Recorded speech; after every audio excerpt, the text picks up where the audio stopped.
Hello বন্ধুরা, এই দেখো আমি রেডি হয়ে নিয়েছি।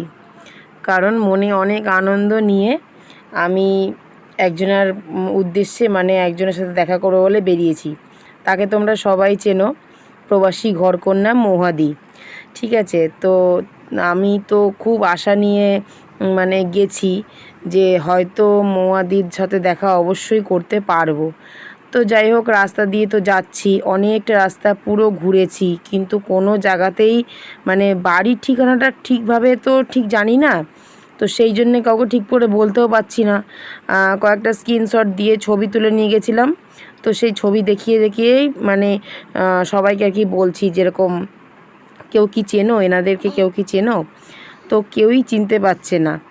তো যাই হোক, প্রথম দিন তো গেছি পুরো একদম হালিশহর পুরো আমরা চষে ফেলেছি।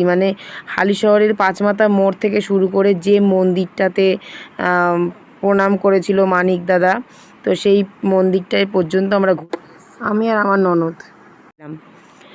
তো যাই হোক, দুজনে মিলে গেলাম। তো পুরো ঘুরে এসে মনটা পুরো খারাপ হয়ে গেল।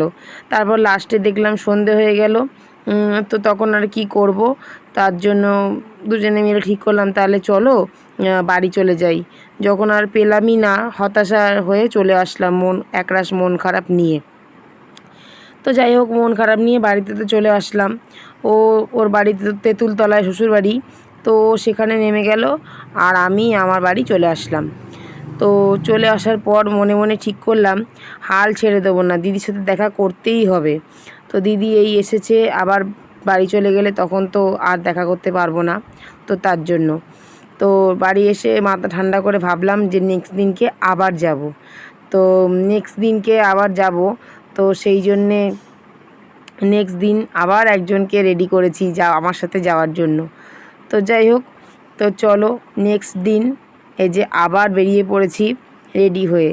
তো আজকেও মনে একরাশ আশা নিয়ে চলে এসেছি।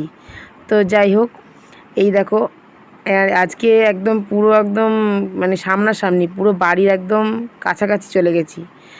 তো এই দেখো বাড়িতে। হ্যাঁ ঠিক আছে।